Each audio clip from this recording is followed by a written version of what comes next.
Have you ever wondered what forges the unbreakable bond between soldiers?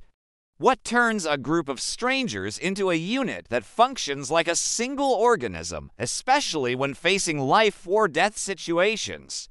Most people think it's just about discipline or patriotism, but the real secret goes much, much deeper. It's a journey from individual fear to an unshakable faith in the person standing next to you. Today, we're diving into the heart of military unity, a lesson that applies far beyond the battlefield. Let's be honest, the first day of basic training is terrifying. You're stripped of your identity, your hair is gone, and you're surrounded by shouting instructors and equally scared recruits.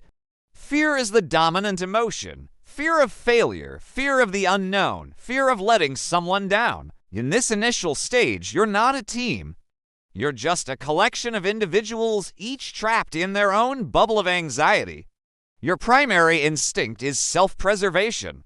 You're worrying about your own performance, your own struggles, and whether you personally have what it takes to survive. But then something starts to shift. It doesn't happen overnight. It happens in the mud, on punishing marches, and during sleepless nights on watch. You see the person next to you struggling, just like you. Maybe you help them with their pack, or they share a sip of their water when yours is gone. These small acts are the first seeds of trust. The instructors, for all their yelling, are masters of forced dependency. They design tasks that are impossible to complete alone. You can't scale that wall by yourself. You can't clear a room effectively on your own. You are forced to rely on others. This is where the magic begins. You start to learn each other's strengths and weaknesses. You know that Mike is a crack shot but gets flustered with maps. You know that Sarah can run for miles but struggles with upper body strength.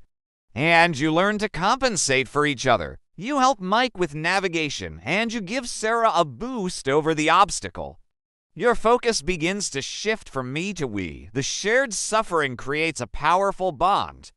You've all endured the same hardships, laughed at the same absurd situations, and pushed through the same pain.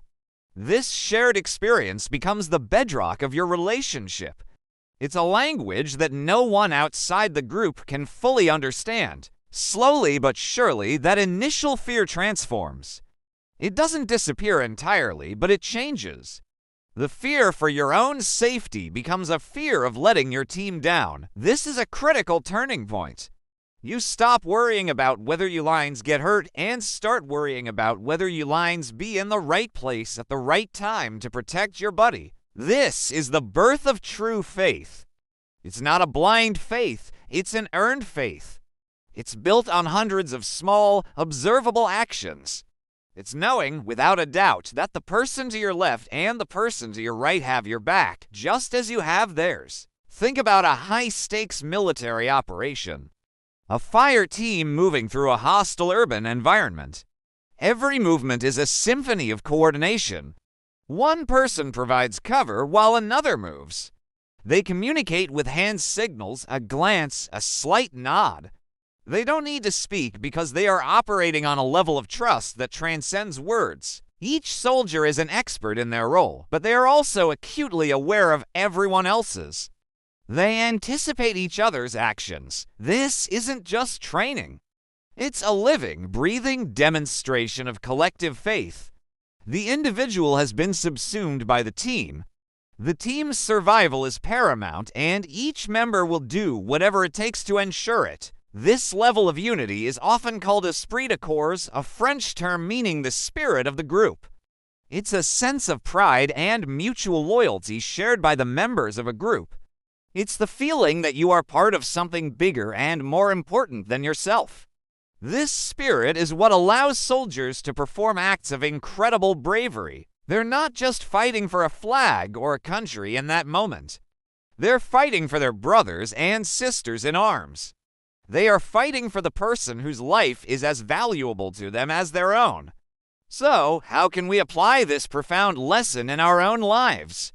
In our businesses, our sports teams, our communities, and even our families. The principles are exactly the same. First, create shared challenges. Don't shield your team from difficulty. It's in overcoming obstacles together that bonds are forged. When a team successfully navigates a tough project or a difficult quarter, they don't just celebrate the win. They celebrate the fact that they did it together. Second, foster interdependence. Design workflows and projects where people need each other to succeed. Break down silos and create cross-functional teams. When an engineer has to rely on a marketer and a marketer has to rely on a salesperson, they start to see each other not as cogs in a machine, but as essential partners. They learn to appreciate each other's skills and perspectives. Third, lead by example in building trust. Trust isn't demanded, it's earned. As a leader, be reliable. Do what you say you will do. Be transparent, even when the news is bad. Show your team that you have their backs, and they will, in turn, have yours. When a team trusts its leader and trusts each other, they are capable of amazing things. They innovate more, they are more resilient in the face of setbacks, and they are genuinely happier and more engaged in their work. The journey from fear to faith is the ultimate team-building exercise. It's about transforming a group of self-interested individuals into a cohesive unit with a shared purpose and an unbreakable bond.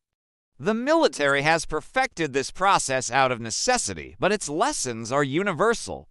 It teaches us that the greatest strength doesn't come from individual talent, but from the trust and faith we place in one another. When I becomes we, fear gives way to courage, and the impossible becomes achievable.